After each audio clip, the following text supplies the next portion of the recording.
Hi friends, good evening everyone. I am Manish दुआ और आज की वीडियो में मैं आपको बताऊंगा लिक्विडिटी एडजस्टमेंट फैसिलिटी और मार्जिनल स्टैंडिंग फैसिलिटी के बारे में। ये दोनों ही बहुत ही इंपॉर्टेंट टॉपिक है और सीए इंटर के इकोनॉमिक्स और फाइनेंस के सिलेबस में। चलिए शुरू करते हैं वीडियो, लेकिन उससे पहले आपको एक जानकारी दे देते हैं। कॉम्बैट संडे को कॉम्बैट है, सीए इंटर का कॉम्बैट है। अगर आपको कॉम्बैट के बारे में नहीं पता है तो ध्यान से सुनिए। अनअकैडमी हर संडे फ्री स्कॉलरशिप टेस्ट लेता है। एक संडे सीए फाउंडेशन का होता है और अगले संडे सीए इंटर का होता है, यानी कि ऑल्टरनेट बेसिस पर होता है। लेकिन इस संडे कल 12 बजे कॉम्बैट है। अगर आपने अभी तक एनरोल नहीं करा है तो कृपया करके सबसे पहले अनअकैडमी के लर्निंग ऐप को खोलिए। अगर आपके पास नहीं है तो गूगल प्ले स्टोर से उसको डाउनलोड करिए। डाउनलोड करके सीए का गोल चूज करिए, टेस्ट आइकन को क्लिक करिए और कॉम्बैट के लिए एनरोल कर लीजिए। आपको अगर वो कोड पूछते हैं तो ये कोड है इनवाइट कोड। आप सी एस मनीष का इनवाइट कोड यूज कर सकते हैं। ठीक है, आप पढ़ें, आगे बढ़ें। अनअकैडमी यही चाहता है कि हर स्टूडेंट आगे बढ़े और ये आपको फ्री स्कॉलरशिप टेस्ट दे करके अपनी इच्छा भी जाहिर कर रहा है। आप इस मौके को मत चूकिए, जरूर पढ़िए।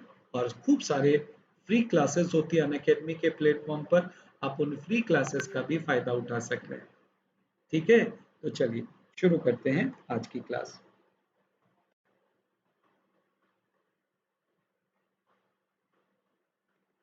देखिए, मेरे पास यहाँ पर बैंक है और यहाँ पर मेरे पास रिजर्व बैंक ऑफ इंडिया है। देखिए, हर बैंक को अपने एनडीटीएल का 1% सीआरआर के रूप में आरबीआई के पास रखना होता है।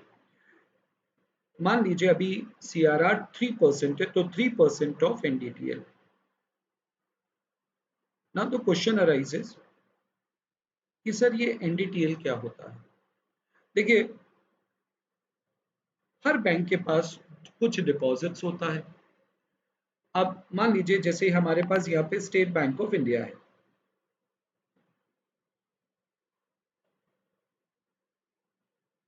स्टेट बैंक ऑफ इंडिया के पास 125 करोड़ रुपीस का डिपॉजिट है और ये पंजाब नेशनल बैंक है। पंजाब नेशनल बैंक के पास 75 करोड़ रुपीस का डिपॉजिट है।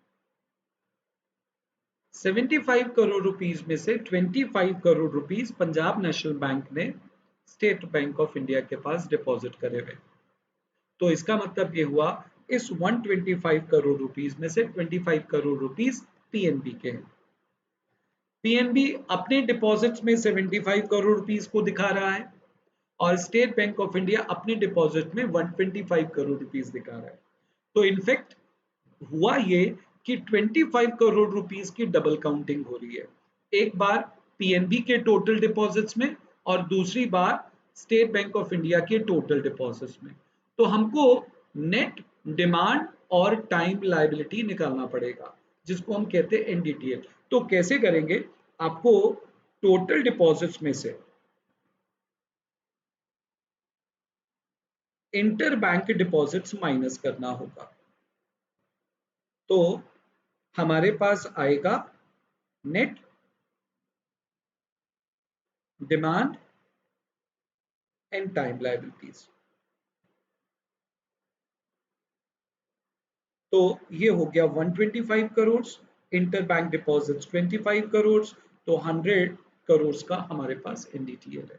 तो से फॉर एग्जांपल 3% एनडीटीएल का, यानी कि 3 करोड़ रुपीस जो है वो आरबीआई के पास रखेगा कैश रिजर्व रेशियो के रूप में। Got it? Now her bank को आरबीआई के पास, हर शेड्यूल्ड बैंक को आरबीआई के पास कुछ हिस्सा एसएलआर के फॉर्म में भी रखना होता है, स्टैट्यूटरी लिक्विडिटी रिजर्व के फॉर्म में।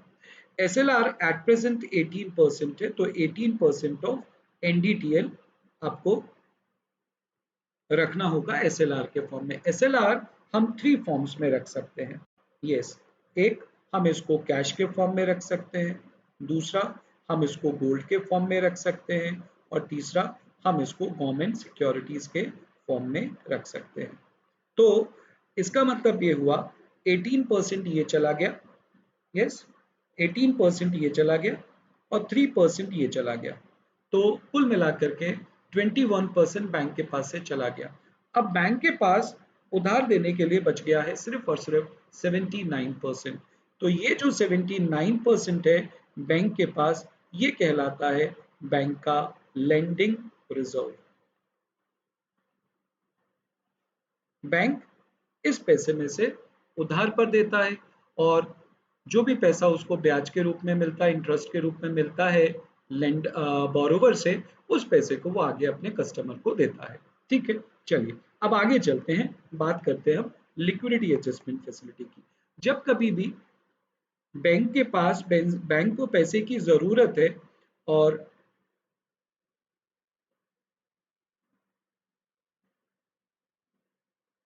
पैसा उसको चाहिए तो वो कहाँ जाएगा, वो जाता है आरबीआई के पास। आपको पता है लेंडर ऑफ लास्ट रिजॉर्ट की भूमिका पूरी पूरी तरीके से रिजर्व बैंक ऑफ इंडिया निभाता है। तो बैंक को पैसे की जरूरत है, तो ये रिजर्व बैंक ऑफ इंडिया है। रिजर्व बैंक ऑफ इंडिया ने लोन दिया किसको, शेड्यूल्ड बैंक को। अब क्वेश्चन ये उठता है कि सर ये शेड्यूल्ड बैंक क्या होता है। देखिए, शेड्यूल्ड बैंक वो बैंक होता है जो आरबीआई के सेकेंड शेड्यूल के, आरबीआई एक्ट 1934 के सेकेंड शेड्यूल में जिसका नाम लिखा है वो शेड्यूल्ड बैंक है। अब शेड्यूल्ड बैंक में तीन तरीके के बैंक आते हैं, एक आता है कॉमर्शियल बैंक, एक आता है आपका प्राइवेट बैंक और तीसरा आता है फॉरेन बैंक। हम इन तीनों को शेड्यूल्ड बैंक बोलते हैं और शेड्यूल्ड बैंक को पैसे की जरूरत है, तो आरबीआई उसको कोलेट्रल लेंडिंग देता है। कोलेट्रल लेंडिंग का मतलब है कि उसको कुछ कोलेट्रल रखना पड़ेगा। अब कोलेट्रल क्या, गवर्नमेंट सिक्योरिटीज, तो गवर्नमेंट सिक्योरिटीज आपको देनी पड़ेंगी और बदले में आपको आरबीआई से पैसा उधार पर मिलेगा। ठीक है, अब जो भी पैसा आपको उधार पर मिलता है उसके बदले में आपको ब्याज तो चुकाना ही पड़ेगा, इंटरेस्ट तो देना पड़ेगा। तो जो rate of interest RBI charge करता है उस रेट को हम बोलते हैं रेपो रेट और हम इसको बोलते हैं रीपर्चेज ऑप्शन। रेपो रेट का फुल फॉर्म क्या है, रीपर्चेज ऑप्शन। अब रीपर्चेज ऑप्शन क्यों रखा गया, क्योंकि जो कोलेट्रल आपने आरबीआई के पास रखी है वो कोलेट्रल आपको वापस रीपर्चेज करनी पड़ेगी, कमर्शियल बैंक को वापस से रीपर्चेज करनी पड़ेगी और आरबीआई का पैसा लौटाना होगा। अब रेपो की भी एक लिमिट है कि आप कितना पैसा आरबीआई से उधार ले सकते हैं। रेपो लिमिट होती है 1% ऑफ एनडीटीएल, यानी कि हमारा एनडीटीएल अगर 100 करोड़ था तो आप 1 करोड़ रुपया ही बैंक से उधार ले सकते हैं। ये एक एग्जाम्पल है। ठीक है, अब मान लीजिए बैंक को और ज्यादा पैसे की रिक्वायरमेंट है। अब बैंक को और ज्यादा पैसे की रिक्वायरमेंट है तो बैंक क्या करे, अगर वो over and above, over and above, अब उसने अपना पूरा रेपो लिमिट एनकैश कर लिया है, अब उसको और ज्यादा पैसे की जरूरत है तो वो क्या करे, अगर वो मार्केट से पैसा उठाता है तो मार्केट वाले उसको और ज्यादा महंगी दरों पर पैसा उधार पर देंगे, जैसे मार्केट में रेट ऑफ इंटरेस्ट काफी ज्यादा बढ़ सकता है।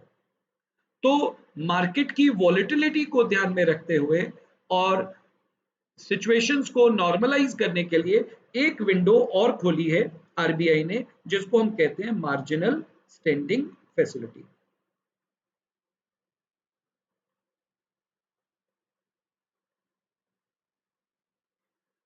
मार्जिनल स्टैंडिंग फैसिलिटी में आप रेपो के ओवर एंड अबव पैसा उधार ले सकते हैं।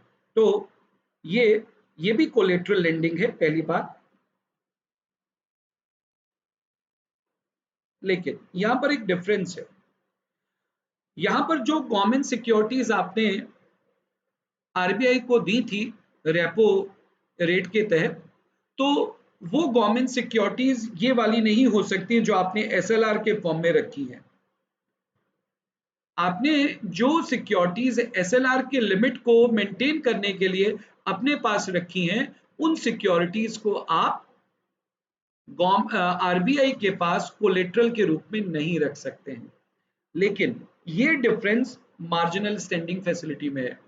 मार्जिनल स्टैंडिंग फैसिलिटी के तहत आरबीआई ने कहा कि जो सिक्योरिटीज आपने एसएलआर को मेंटेन करने के लिए गवर्नमेंट सिक्योरिटीज में पैसा इन्वेस्ट किया है, उस पैसे को, उस गवर्नमेंट सिक्योरिटी को आप हमारे पास कोलेटरल के रूप में रख सकते हैं। तो ये डिफरेंस है लिक्विडिटी एडजस्टमेंट फैसिलिटी और मार्जिनल स्टैंडिंग फैसिलिटी में। तो कोलेटरल लेंडिंग है ये भी। दूसरी बात, over and above, over and above repo limit आप पैसा उधार ले सकते हैं। यहां पर रेट ज्यादा होता है। मार्जिनल स्टैंडिंग फैसिलिटी का जो रेट होता है वो रेपो जो भी रेट है उसका एक एक्स परसेंट होता है। मान लीजिए अगर रेपो रेट एक्स परसेंट है, रेपो रेट 4% है, ये एक्स परसेंट 0.25 भी हो सकता है, 0.5 भी हो सकता है, या कुछ भी हो सकता है। अभी एट प्रेजेंट ये 4.25% है। यानी कि आपको मार्जिनल स्टैंडिंग फैसिलिटी के तहत जो पैसा उधार पर मिलेगा उस पर आपको ब्याज भी ज्यादा पे करना पड़ता है। ठीक है, तो समअप करता हूं। मैंने दो तरीके का लेंडिंग ऑप्शन है आपके पास। पहले एलएएफ जिसके अंदर आपको रेपो के तहत पैसा मिलता है। दूसरा है एमएसएफ। आप एमएसएफ के तहत पैसा तभी बैंक से उधार ले सकते हैं, आरबीआई से तभी पैसा उधार ले सकते हैं जब आप अपनी रेपो लिमिट को पूरी तरीके से इस्तेमाल कर चुके हैं। तो यहाँ पर दोनों के बीच में डिफरेंस अक्सर पूछा जाता है। तो ये है एलएएफ और ये है आपका एमएसएफ। तो पहली बात ये, it is this facility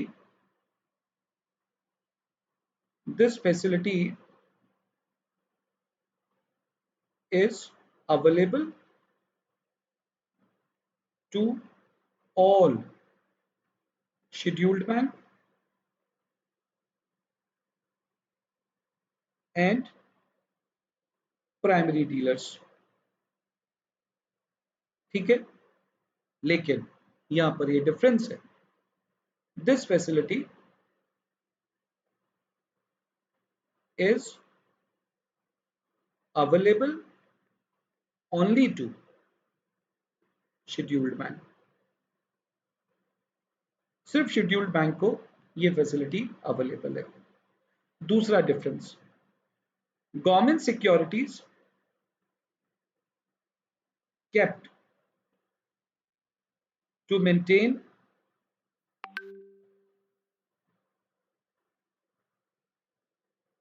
requirement of SLR can't be used as collateral।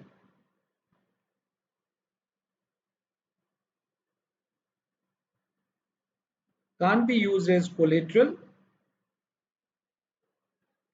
for repo borrowing।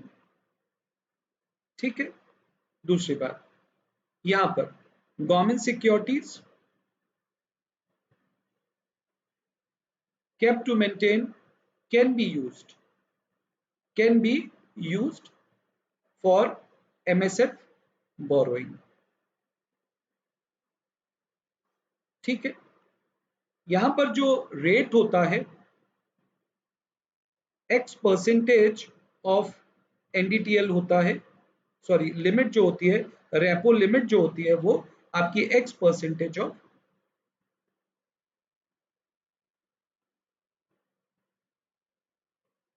Repo limit जो होती है वो एक्स परसेंटेज ऑफ एनडीटीएल होती है। यानी कि आप एनडीटीएल का एक्स परसेंटेज ही आप बोरो कर सकते हैं। लेकिन यहां पर एमएसएफ में क्या होता है, bank can borrow only after it has exhausted its repo limit. जब उसने अपनी रेपो लिमिट को एग्जॉस्ट कर लिया है तभी वो एमएसएफ के तहत पैसा ले सकता है।